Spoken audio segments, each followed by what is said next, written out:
Hello, hello, everybody. Welcome back to another episode of Behind the Business. And today's conversation is going to be eye-opening, especially if you're just getting in the groove, you're thinking about starting your journey as a bookkeeper or an entrepreneur. And we have an awesome guest today. Her name is Candace. She has been a key part of our client success and finance teams here at the Stay at Home Bookkeeper Academy. And over the past few years, she has worked with hundreds of new business owners, supporting them, guiding them, and watching closely what makes someone thrive versus what keeps someone stuck. Hi, Candace. How you doing today? Hey there, Emily and Deanna as well. Thanks for the great introduction. We're excited to have you. So, what I love about Candace is Candace is strong-willed, and she is what I like to call a radical truth teller. And she has seen everything from our students behind the scenes. And so today, I really want to talk about what is the real difference between those who build successful businesses from scratch and those who don't. So, Candace, welcome. Can you tell us a little bit about yourself? Absolutely. As you mentioned, I've done a few different positions here in this wonderful company, and I've seen a lot. I've seen it from different angles, and I've had the privilege of working with so many of our students. So, a key indicator of whether or not someone's going to be successful, I can tell the moment we start onboarding them, how quickly they're responding to those tasks, how much time they're allocating to getting onboarded and even getting into our program. I can tell if they've had any other purchases from us in the past, if they've actually used those. If they're not just throwing money at something, hoping that it will make an imaginary business that they don't have to put any work into. So, consistency and setting aside time definitely is key to getting your business going. I love it. So we are jumping straight into it. You've talked a little bit about some early signs that you think people are going to be successful. Can you talk about some early red flags that, maybe we're going to see something here? Absolutely. I like to call this like the fizzling out is when they start to avoid things. They avoid the responsibilities. They avoid carving out that time they need to work on themselves in the business. They avoid getting help from family or their support systems to set aside that time and to offboard other tasks in the household that need to go away in order for them to make room for this, even if it's temporary time they need. Mhm. Awesome. I'm going to jump in here as well, Candace. One of the questions that we like to ask is, some people assume that the students who succeed are just lucky. They were just in the right place, possibly at the right time. What would you say to the person that's asking that question? It absolutely is not luck. It's a lot of hard work. It's a lot of grit behind the scenes. It is a lot of action taking. The people who put themselves out there and are courageous enough to take those uncomfortable steps forward every day, they create their own luck. There is no such thing as luck in business. Yeah, so I want to build upon that. We're in a program where we want to bring people in who may not have experience, and we've seen, and you've seen a lot of people have success with very little experience in the finance space, in the business space, and on the same time, we've seen those same people potentially quit who are or use that as a blocker to move forward. What do you say separates those two groups, the people who may not have experience and exceed versus end up quitting or fizzling out? It's 1000% mindset at the end of the day. So if you're not working on yourself and you're not pushing yourself to do those uncomfortable tasks every day and do them consistently, it's just not going to work. Whether you have a master's in accounting or whether you're a stay-at-home parent, you're not going to be able to succeed unless you're working on your mindset and pushing yourself forward every day. So let's jump in there. Since you're talking about jumping in, I would say let's kind of figure out what habits are. I'm big about habits, right? Like I have daily habits, things that I do, but let's talk about what are some of the daily or weekly habits or actions that you've seen that actually help students gain momentum from when they get started. Absolutely, Deanna. That's a fabulous point. Habits are so important, and I believe it's 30 days to form a new habit. So, right out of the gate, you really need to be intentional about how you're spending your time. Even if that means every day for 15 minutes, I'm going to do some marketing task, whatever it is, 15 minutes a day will push your business forward. We are all scrambling for time, but everyone has 15 minutes. And if you don't believe it, look at your phone usage time. I'm sure you can take away 15 minutes from something that doesn't move your business forward and just reinvest it there. To that I think point, she was talking about me right there. no, Maybe. I no, don't know. About all of it's us. all of Note to us. self. We do it. You have to turn your brain off. It's important. But when you're busy building a business, you're going to have to be temporarily uncomfortable with your added new tasks. And that is getting you to the flexible and financially free lifestyle that you want. There are going to be hard times, and there are going to be things that you're going to have to give up doing, whether it's scrolling on TikTok for an hour or something else you enjoy. If you invest that in your business, you're giving yourself all that time back later in the future that you're not going to have to work for somebody else. You're not going to have to drop your kids off at daycare. You just have to be uncomfortable now, and you have to keep moving forward. So weekly tasks would be coming to our Zoom calls. We have so many, including mindset and to do marketing and to get help with your client work. Once you start onboarding your clients, you need to set time aside, even if that's your lunch break on your 9 to 5, even if that's while your kids are at soccer practice, even if it's getting up early in the morning to fit it in. You have to do it now, or you're not going to get the future that you want. I I love that. I love that. And so note to self, look at your TikTok usage and your phone usage. I And have it going in too. that direction, can you talk about a few more examples of common ways you see students, new business owners get in their own way when they are trying to build these habits, when they're trying to take action and build this new business? Oh, yes. That's called like um, the perfection problem. I know we have a good word for it. What do we call it? Analysis paralysis. Analysis paralysis. Yep, that's a Things good like one. that. Wanting everything to be perfect is never going to happen. And by waiting and delaying and thinking you need to build complex behind the scenes operational automation, that's not ever going to get you a client if you're just stalling. And it's comes back to fear and being uncomfortable. Everything can't be perfect. You need to do it imperfectly, and you'll improve as you go. Just like your first child you brought home from the hospital, you had to figure it out. You had no choice. Pretend your business is a baby. You have no choice but to nurture it and to move forward, or it will not go anywhere. Good. I love that. Okay, I'm gonna have to put that on my desk, a little sticky note. Think of it as my child. Um, I want to say I don't think I've ever asked this question to anyone, but I know because you've seen all, done all, and you work with so many different students. I'm curious, can you think of any student who almost gave up, but turned it around through sheer follow-up? And then by doing so, what actually changed for them? It's kind of a two-part question. Oh, we have so many wonderful students, and they all have such great stories. And I know that virally we see a lot of the really big successful wins, but they all started at the very beginning, that like everybody else, whether they had a background in accounting or bookkeeping or whatever, they all started from ground zero. So there is one student in particular.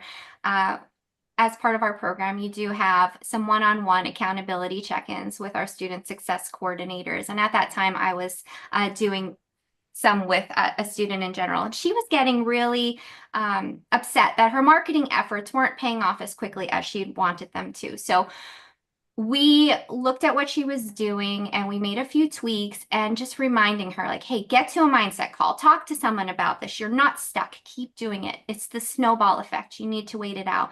She was so ready to quit. She sent me so many messages like, I just can't do this anymore. Nobody's answering me.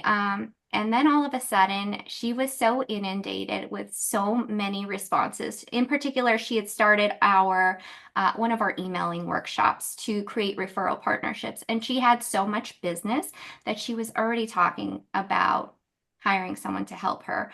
It all hit her so quickly. And I know she's so grateful that she didn't quit when she said she wanted to quit. And as part of our program, I think she would have quit if we didn't all cheer her on. So I was really grateful to have that pleasure to help her transform her life in that way.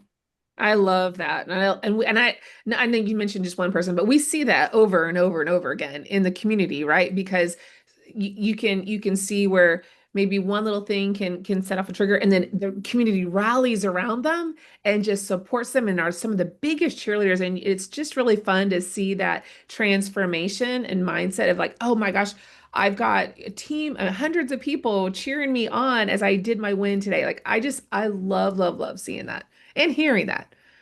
Absolutely, you're right. We love celebrating in our community, and there's so much experience, even with our mentoring team. They've all been through this, they've been through our program. They know firsthand how transformational it is and how much hard work it can be. So, trying to break it down step by step for everyone to not feel so overwhelmed is definitely one of our specialties. That is awesome. And so, what I hear you both talking about really is the power of community and mindset. And maybe when you don't have the mindset just yet, you can reach out to your community and we will help build you up. But we did start to talk about mindset earlier, and I want to dig back into mindset.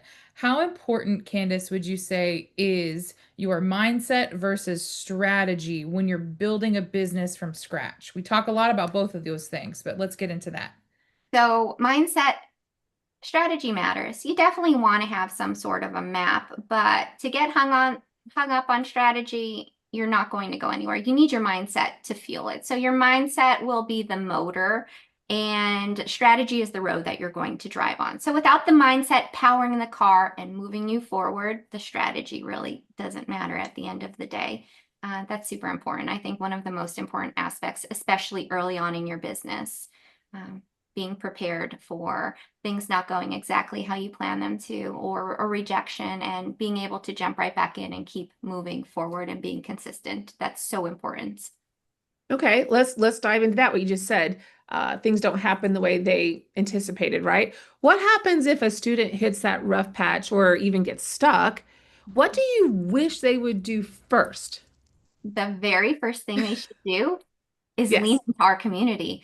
We have so many places for them to chat live, to correspond with our team, to communicate with other members of the community, to find out, hey, did anybody else have this happen? How did you overcome this? Why did it happen? I feel like this, and validating exactly what happened for them, letting them know it's normal, it's a process of business. Um, we will move forward. You will look back at this and understand it was a growing moment or a lesson, and now you know something better is to come at the end of it. So definitely leaning in on our community and getting that help right away helps. So, Deanna, I was gonna say really quickly to that though. I think don't not being afraid to ask, right? But when you go into the community, not just be in it, but leverage it, right? Like truly leverage the community. I think that's a key that we should really be telling people. Like you can be in the community and just watch it, but if you're not active in it and supporting it yourself and being involved in it, you're not going to really reap the rewards of it as well if you're not. I mean, it's like you can go to the gym, I can walk in, but if I don't work out, I'm not going to get the results that I want, right? Absolutely. Showing up, Yeah, being present, utilizing all of right. the resources available to you, and Yes, not waiting, not thinking about it yourself, just taking action right. at the end of the day again. yeah, and what I was going to ask is, Deanna, you actually speak really beautifully about having stones thrown at you and turning that into a pathway. I was wondering if you could share a little bit about that. You tend to talk about what whenever you've experienced, getting hardship or getting certain things thrown at you, and you just using that as the road to keep going. Can you talk a little bit about that? Yeah, I mean, I guess it was something that some of you have heard my story. I had stage 4 cancer years, like 20 plus years ago, right? And one of the things that my doctor had told me was, I can't take you on as a patient if you cry. And I honestly, that is still to this day, like hit me like in the face. And I was just like, man, you have really bad manners. Like you should not be a doctor. And I left that appointment just mad. And then I went home and I thought about it and I was like, it's mindset. Like he's trying to get me to not be upset, not to cry all the time. He's like, you can cry once and then that's it. And I remember going back the next day and I was like, man, you made me so mad. He's like, but are you mad enough to fight? He's like, doesn't matter what we throw at you, no matter how sick you're gonna get, no matter what's gonna happen, you got to be a fighter. And then you'll win. And I'll never forget that. And that stuck with me. And so even in business, every single little thing, if something just got thrown at me and it just didn't go my way or it wasn't what I expected, I was like, bring it on. Let me figure it out. You're gonna throw rocks at me. I'm gonna make a pathway and I'm gonna walk on them, right? And so, like, instead of just like, I think sometimes we get so worried about those little rocks thrown at us versus thinking, you know what? That's just a little tiny rock. It's okay. Tomorrow is going to be a different day. Let's just figure out how to use that rock and step on it. And I found that when I changed my mindset, everything, the perspective was different. And I will always be grateful for that doctor who like switched that in my brain for me. Even though at first I was like, man, you're just an awful like bedside manners. Like that's the worst. But then I realized he was really trying to get me to just be a fighter, right? And so I push that into my work life. And so every little thing, I mean, you know what? Maybe and I have found this too. Maybe a client leaves me, or whatever, and I'm just like, that's awful. I've lost a client.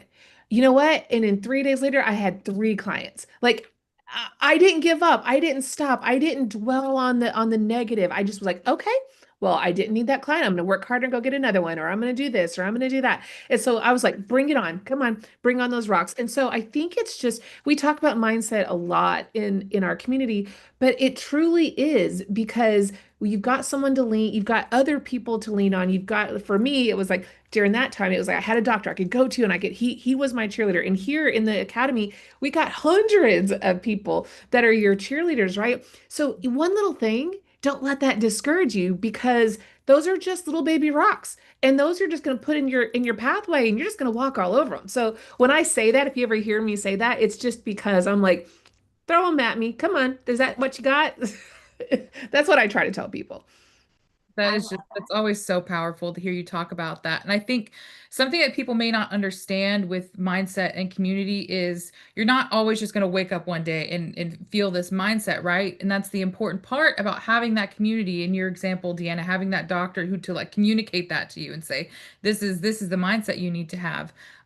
When you're building a business, when you're entrepreneur, having a community of people around you who can, hear the problem that you're having and interpret it for you and say, oh, this is just a tiny little pebble. Here's how you can, Mhm. create a stepping stone with that pebble and lean on that community. I think is really powerful to remember that to lean on the people around you when it comes to mindset and not feel any shame, when you think it should just happen automatically. So I love that. Uh, Candace, I would love to know from you with all of this conversation around mindset, taking action, your community, what would you say to someone watching who is doing everything, doing the planning, doing the researching, but they're doing everything except for taking action? What would you say to them if those people who are waiting to still feel ready before they get started? would say you're not building a business to be comfortable. You're building a business to change your life. So you need to just take that first step forward and the next step, and they'll get easier every single day. That's wow, that's powerful. I love that. Candace, I've got one last question I want to ask you. And I know you've seen it all. We've talked about that earlier, but you see so many different people in the program and you've had so many different roles. So you've had the opportunity to see people from when they first come in all the way to where they graduate and they've got very successful businesses. And so I guess in your eyes, what would you say is the most underrated factor in student success that people sometimes just overlook? I think consistency, Deanna. I really believe consistency will cure anything. That's marketing, that's following up with leads that you had already discussed things with that maybe didn't want your services initially, reaching back out to them every month. Things change. That's consistently making the time for your business and consistently making the time for yourself and your mindset. I think it all boils down to consistency. I love that. And as you said that too, I also was thinking, I think also, and I'm going to add to what you said, is celebrating small wins, Mm, right? Agreed. Like, Yes. because I think sometimes we think, oh, I've got to have these big wins or my business is successful if I don't do hit XYZ. And if you don't hit and celebrate also the small wins, Like you're overlooking the fact that every single day you're winning at something else, that some little thing that you did is adding to the success of that, right? So I always try to think, and as you were talking, it really hit me. I was like, that's something too. We should really make sure people remember the small wins matter, right? Like the fact that you go to the gym, that matters because you're taking action, right? So those little tiny things like, like I got up this morning and I'll be honest, I'm going to tell you right now, I almost didn't do something this morning that I always do. I'm so used to every morning I block everything and I block a time that I do my outreach for new clients, right? I was so busy in the whirlwind and stuff, I almost didn't do it. And because I mean, I just got busy, right? But I stopped what I was doing. Instead of an hour of doing it, I did it for 20 minutes. And you know what? I got someone who responded and they could be a potential client. And had I not have done that, like I wouldn't have be talking to that person. And that's a small win. Not big, doesn't mean that they're my client yet, doesn't mean anything else, doesn't mean I've gotten any monetary. But to me, the small win was that I just didn't ignore it. I stuck to what I'm supposed to be doing. And I think we got to sometimes too also just remind each other that celebrate those small wins because that makes you successful because it keeps it, like you said, creating habits, being consistent, right? Those things are so important in your business and then celebrate them. Like, you know, give yourself a sticky, go give yourself a break or take yourself shopping, whatever you want to do for whatever it is that you did, but celebrate that for you, I think is really key for that consistency. Mhm. Agree. Awesome. All Yes. right. Well, Candace, I know we've taken up some of your time today, and I really appreciate. I know Emily and I both do. We're so glad that you were able to share some time with us today. Because we know that you not only see the truth, but you tell it with your heart, and that just it. Every time I'm on a call with you, you are just an amazing person because you don't say anything unless you truly mean it. And you've shown us that success isn't just about being perfect or even having it all figured out. It's just about choosing to move forward like you said, consistency, like one single step at a time, right? So, Emily, if you don't mind, go ahead and share your screen. I want you to be able to pull up that QR code. You can pull that up. All right. There we Thank go. you. There we are. Okay. All right. If you're watching this and you're ready to take that next step, I want you to scan this QR code. It is going to take you to a page where you can book a free clarity call with our team. And I mean that genuinely. Isn't your time worth a free call just to see what could happen next? No pressure, just a conversation about what is possible for you and your business when you stop waiting and you start building. Thank you again, Candace, Emily. Thank you so much. Everyone, get on that QR code, get your appointment, and we look forward to working with you inside of the Academy.